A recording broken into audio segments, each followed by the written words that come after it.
Good day, everybody, and welcome to Living Life in Joy. Welcome. I am Rev Melissa.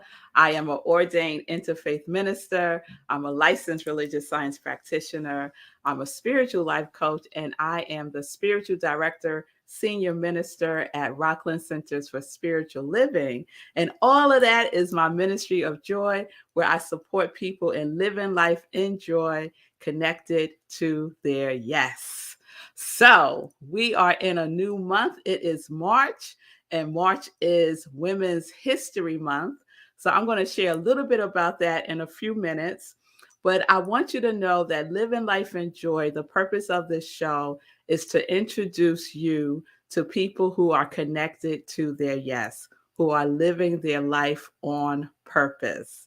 And so today's guest is one of those people. Yes, she is. So before we go there, let's just go, set, ready.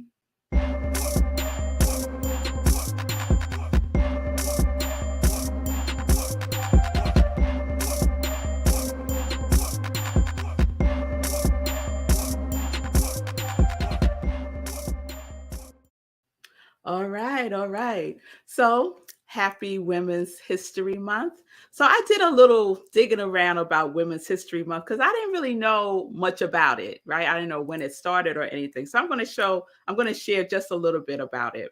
So Women's History Month traces its beginnings back to the first International Women's Day in 1911. I had no idea about that. The National Women's History Alliance lobbied for a National Women's History Week. So it started out as a day and then a week. And then in 1980, President Jimmy Carter, who we share the same birthday, shout out to Jimmy, he issued a presidential proclamation declaring the week of March 8th National Women's History Week. So after that, in 1987, there was another petition by the National Women's History Project to designate March as National Women's History Month. And so the purpose is to highlight the contributions of women to events in history, and I'm adding in and events today. Right. So every year, the president makes a proclamation declaring March Women's History Month. And it even has a theme. I had no idea. And so the theme for this month's Women's History Month is Women Providing Healing, Promoting Hope. Women Providing Healing, Promoting Hope. So I love everything about that. And one of the reasons why I love Women's History Month is because I get to dedicate the whole month of March to highlighting and spotlighting and just raising and praising up women who are about their business in the world, making a difference. And so my guest today is one of those women. So I'm going to share with you a little bit about Angela Cauley. All right. So Angela Cauley was the co-founder and CEO of Coalescence LLC, a Columbus, Ohio-based custom food ingredient company specializing in creating healthy, flavorful solutions for food and beverage manufacturers.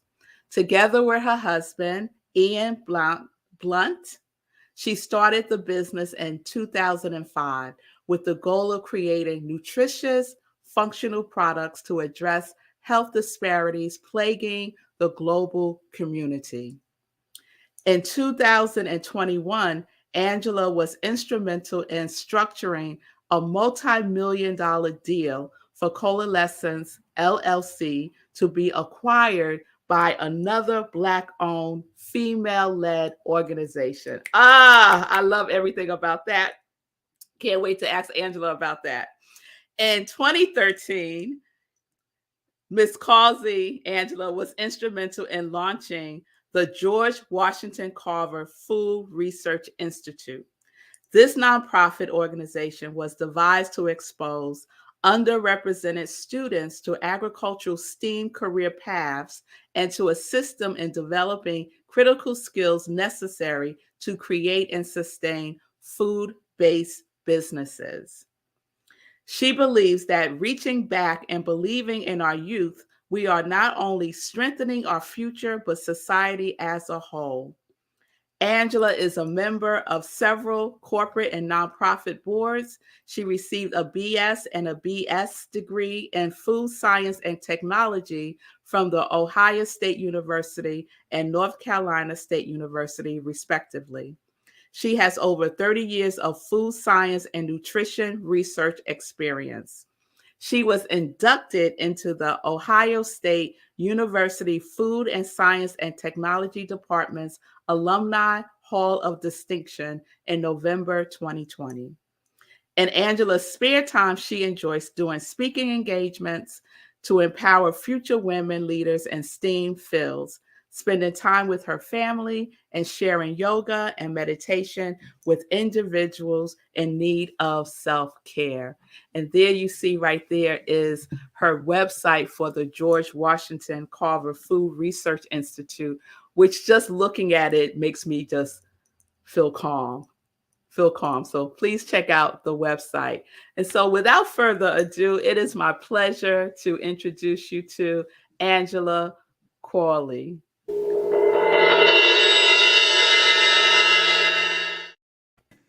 Yes, we have the drum roll. We have the drum roll. Rev Melissa, though, I want the music. Like you were like. Yes. Say yes. He created the beat and the whole thing. He did that. I love it. Say fabulous? Yes, it is. Well, welcome to Living Life in Joy. Thank you. I'm so happy to be here. I'm happy to have you. So let's get right into it. One of the things about Living Life in Joy is that I say it's sprinkled on with a little Sunday in praise. And what I mean by that is I want us to start the conversation with just sharing a little bit about your journey to where you are currently and your testimony. Like, what's your won't he do it story? My whole life is a won't he do it story. It's interesting because I grew up middle class. I had both of my parents were in my house until I was like in the 8th grade. And then my dad was still very much a part of our life, very encouraging for me. My parents brought me up with the belief that anything that I wanted to do, that everything is in me, I'm totally capable. So I always went into every situation with a I can, and like, let's look at different situations and figure out how do we overcome. So I always tell people, don't bring me problems, bring me like, what are some solutions, and let's go. So I've been in this world for 50 years, come April. So, okay, happy birthday. Thank you. I'm like, how did we get here? But, throughout the course of my life, it's been like a song. So going through graduate school was like Yolanda Adams got me all the way through graduate school, getting through life, other songs like Optimistic by Sounds of Blackness kind of got me through. But Rev Melissa, everything that I've ever done has been kind of a learning lesson for me, whether it was something that ended in a positive way or something that didn't end quite like I had expected it to. There's always something that you can learn from anything. And that's the scientist in me. So every experiment, whether it's a positive outcome or it's like, oh, we don't want to do that again. So let's kind of learn from it. I've kind of been picking up tools throughout my entire life to kind of get me to the place where I am today. And that is, retired at 49, closing the chapter on the life that I've had up until this time. And that is the, won't he do it? Yes, he did it. Yes. Right. So, right. Ashe. Yes, so now it's one of those, okay, so you've been blessed. So now it's time to live your legacy. What is it that you want to do to leave this world a better place than what you found it? And that's where my husband and I are right now. And that is so beautiful. So a couple of things. One, what got you interested in, when you said food scientist to me the other day, I never heard those two terms together. Yeah. So what led you there? So unfortunately, Reverend Melissa, a lot of people that look like us have never seen those two words together. Mm-hmm. And that is why we started the nonprofit, because Dr. Carver did everything that he could with his Jessup wagon, going around the countryside of Alabama, teaching people all about being able to live and thrive and sustain themselves off of the earth. Mm-hmm. The food industry is the second largest industry in the entire world, but not enough of us actually know anything about it. Like, I am the first food scientist that most people that look like me have ever met. And I didn't want that to be the norm. So when parents say to their children, do you want to be a doctor, lawyer, engineer, football player? I want someone to say, oh, have you thought about being a food scientist or an ag economist, or ag is cool. So Mm-hmm. I was in a program called Inroads growing up. Mm-hmm. And I interned at a food company, Abbott, and I met all these food scientists. And again, I was going to college to study biochemistry. And so, when I entered into Inroads, I had to do a major where I could actually fit into their corporate structure. So biochemistry actually worked, but it wasn't until I met other scientists and I'm just like, you do what? Okay, this is more interesting to me because food is everywhere. But one of the things, Reverend Melissa, that I'm very curious about, you know how they have the DNA assessments that you can do out of Africa now. Yeah. I'm very curious. And my next step, my next gift to me is to actually do one of those assessments because I'm curious to see what were my ancestors up to, before we were brought over here. So um, I love food. I love culinary. I love growing food. I love harvesting food. I love teaching and talking about food. But I definitely want to be able to make sure that people will be intentional about putting that food and science together. And you'll start seeing more people taking part and being inclusive in an industry that right now it's not excluding, but if you don't know about it, you can't participate. Right. Well, I have mentioned it to both of my girls. I was like, do y'all know it's a thing called It's food a scientists? whole thing. And one of your daughters, you said, wants to be a vet. So like I said, Yes. animal science, Yes. Tuskegee University, North Carolina A&T, shout out. That's where my daughter's going. Yes. Yes, yes. So when I was researching you a little bit, Angela, what kept coming up for me, because I know that the land, the soil is important for you.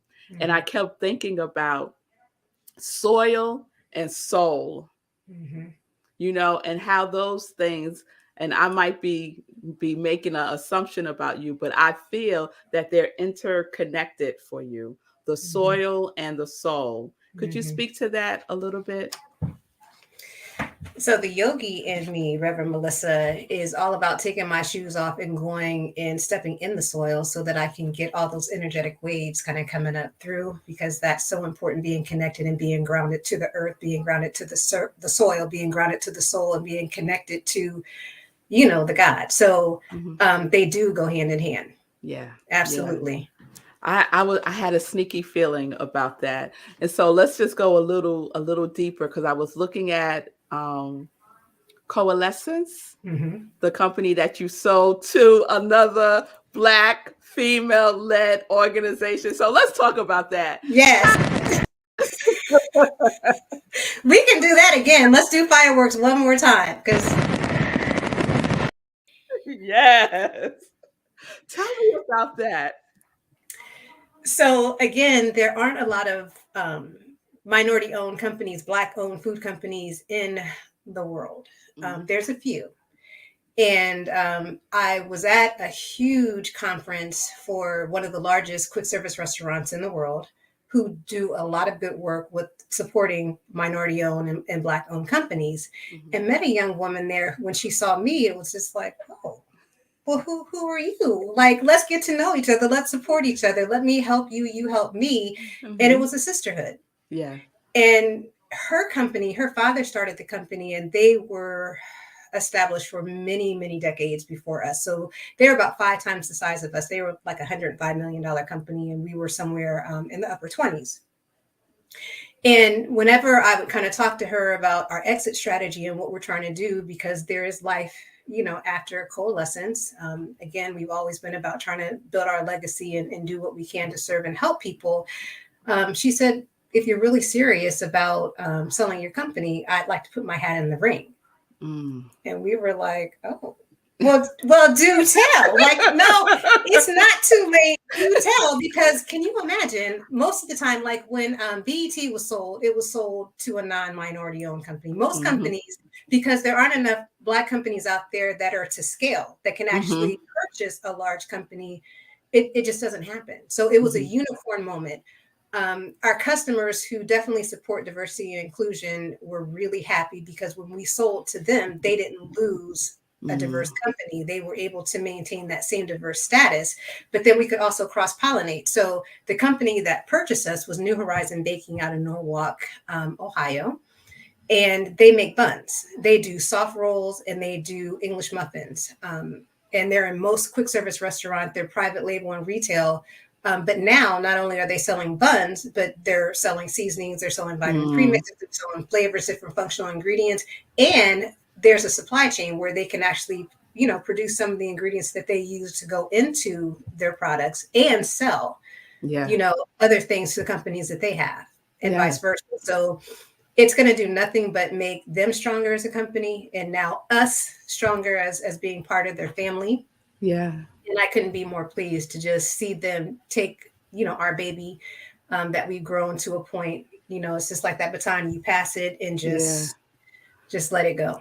So Well, it's I in know. good hands. I know that was a hallelujah moment, right? It's still a hallelujah moment, Reverend. Reverend Melissa. Every time I look around, I'm just like, hallelujah. and then you say, won't he do it? Yes, he did it. Yes, he did it. Yes, he did it.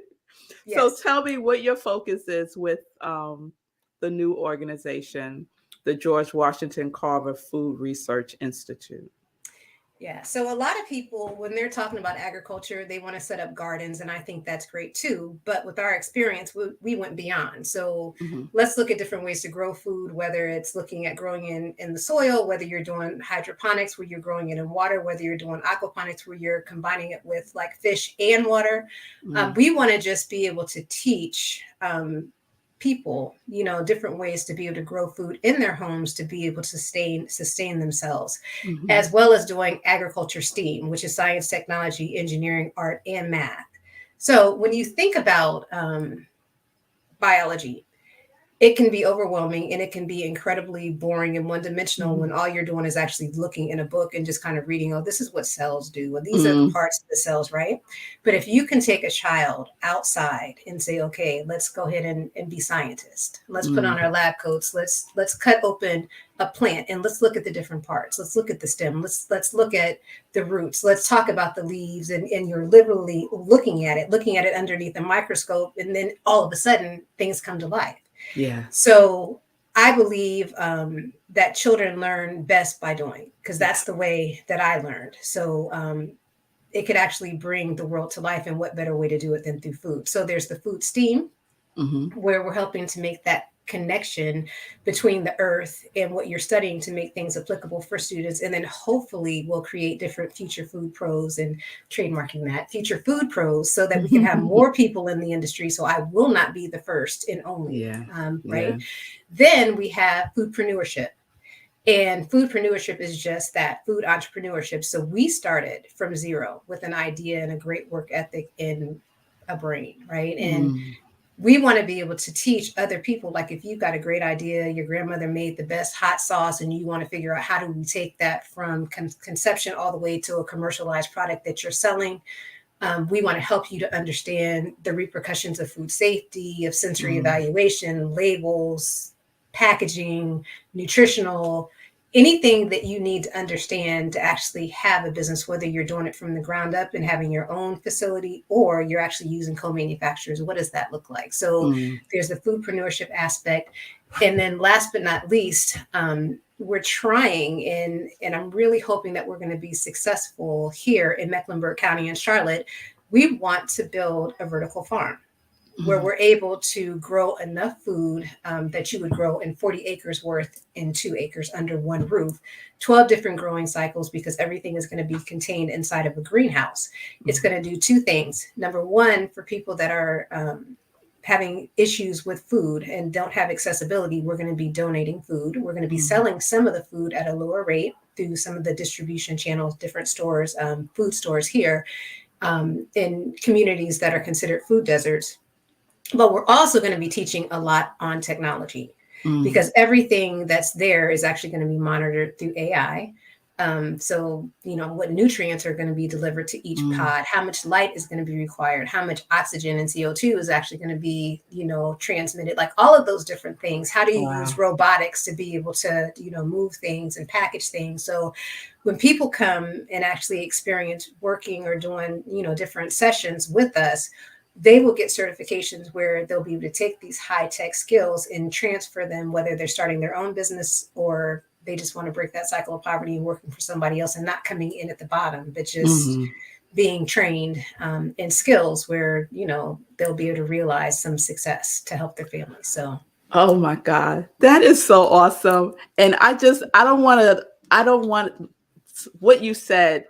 I just want to highlight something that you said because you said it really fast, and I want to make sure that people caught what you said. Because sometimes when I get excited, Rev Melissa, I talk really fast. So let's rewind. Look, okay. Vertical garden. Yes. Right. 2 acres. That would be equivalent to 40 acres. Now, come on. 40 acres and a mule all day. Like, can we get our 40 acres and a mule? Yes. So I just love the intentionality around that, and it takes me right back to what I said earlier about the soil and the soul, to have the representation of 40 acres in what you are doing and providing globally. It's just amazing. It's just amazing and so inspiring. So with all that you are doing, Angela, how are you taking care of yourself? Tell us about your self-care. Okay, because I'm all about balance in self-care, Reverend Melissa. And I will tell everybody, you take the time. Take the time out to put yourself first, because if you don't take care of yourself, you can't take care of anybody else. And about 3 years ago, back in 2019, I suffered from a massive anxiety attack because I was not taking that time. And I was stressed to the point where I was actually on the road, making a sales call, and was sitting in a hotel. My ingredients that I was supposed to show to a customer, some of them arrived, the other half didn't. And I just felt myself just stressing until I just literally couldn't breathe. And I literally thought I was having a stroke. Like, what is going on? And the emergency room paramedics were called, and they were like, lady, you're not dying. You're having an anxiety attack. I'm gonna need you to breathe. And after that, I was just like, okay, something has to change. Something has to change. So I immediately signed up for a yoga teacher training. And I learned all the beautiful things about breath work, meditation, everything that I wasn't doing. And it was amazing. Because I'm like, the first weekend, they were like, okay, we're just going to go ahead and meditate. We're just going to be still for 30 minutes. And I'm like, who does that? Like, who can be still? Like, what are we going to do in these 30 minutes, right? But let me just tell you that meditation and Shavasana became my favorite aspect, because it gave me a chance to kind of go internal and just do mental checks and just kind of commune with the God, and I learned so much about myself. I could fortify myself, and I found that it was a tool that I could use whenever I found myself being like, just, it's too much. I could just sit quietly, breathe, pray, and that was my self-care.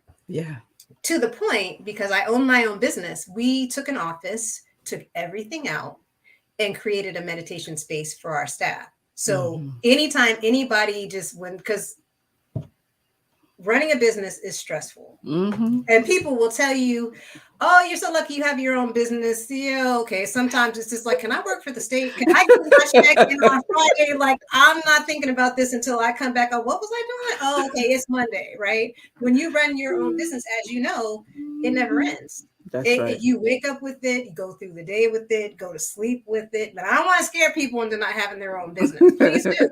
It's definitely rewarding. Definitely rewarding. But we realized that meditation, prayer, stretching was good. It's good for the Yeah. soul. So Yeah. we created that room. We made it accessible. We brought people in to actually teach people, this is how you meditate. This is Reiki. So if you didn't know and you wanted to be able to fully utilize the room, or if you just wanted to just close the door and just breathe, you Yeah. could. So Yeah. my self-care is taking care of myself so that I can actually take care of others. Yeah. That's my happy place.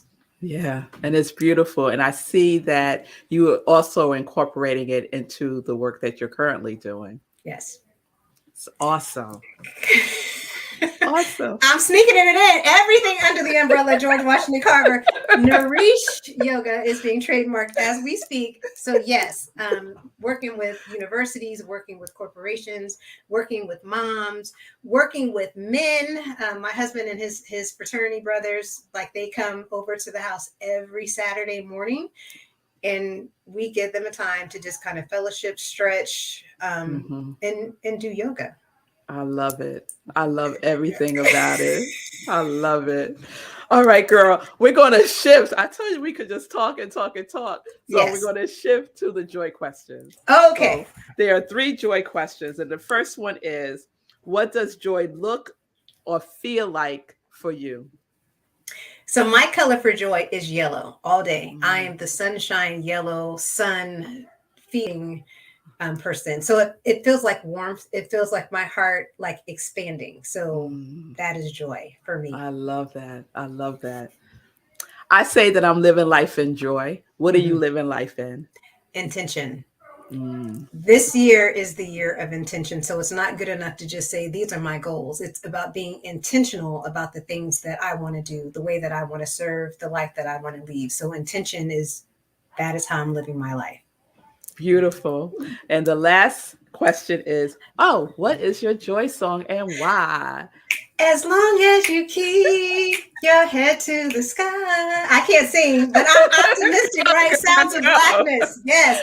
Sounds of Blackness got me through life, because looking at the sky and knowing where my help comes from and making sure that my glass is always empty so that it can be filled to overflowing, right? So being optimistic and just looking for the silver lining in this, the goodness, and just expecting things to work out. Yeah. To me, that's what optimism means. So whenever I hear that song, I don't care. Like, I smile. I listen to it most mornings. Good. Yes. Yes. Oh, I need my own theme music now that I know what Sekou did for you. I'm like, it just doesn't hit the same way. Like, I need some theme music, Rev Melissa. Well, we'll see what Sekou could do for you. We already got a hookup. I just want to give a shout out for Women's History Month. I'm shouting out Gladys Williams, and I have on her jewelry, and you can go to asantisjewels.com and check out her whole collection. So that was a connection that was made. We were in another space yesterday, and so here's another connection that could possibly be made. And theme music for and Miss Gladys, if she's not going to speak about her talents, let us, Rev Melissa, just say. I'm just saying, my 2 necklaces, my earrings, and my bracelet are in the mail, like right now, and I can't wait. Well, coming soon, there will be a trunk show. We're going to do a Mother's Day trunk show. So that's coming up. I'm just saying it right now. So Gladys knows how we roll. We just create stuff for her, and she shows up with the goods. Yes. So. And she will create special things for you, because she is creating a signature piece for me based on amethyst. Yes. She's amazing. Amazing. So, all right. Thank you, Angela. I could talk to you for hours and hours and hours. I think you are just an awesome person. And the gift that you are giving to the world it'll be here forever. That's a legacy. Yes. And Reverend Melissa, I'm just a reflection of you and your greatness. So thank you so much from the bottom of my heart for allowing me to come on your show and actually share my story. Oh, you're very welcome. You're very welcome. There you have it, Mrs. Angela Cauley, making a difference in the world by being intentional about her purpose. Yes. Thank you so much, Angela. Oh, y'all, don't you feel good? If y'all don't feel good after that, I don't know what to tell you. Go take a nap and start your day over again because something's not right. Something's not right. So we're going to close the show. I just want to remind everyone to please join me 11:30 a.m. right after Living Life in Joy for Rockland CSL. We are in our March series, which is all about God is my source. God is my source. So you can go to rocklandcsl.org, click on our Sunday service link, and join us on Zoom, or you could watch us live stream on Facebook. And as always, Monday through Friday, 10:30 a.m. Eastern Time, Sip with Rev Melissa. Please tune in. Be blessed. Peace and blessings. Peace and justice. We're living life in joy, connected to our yes.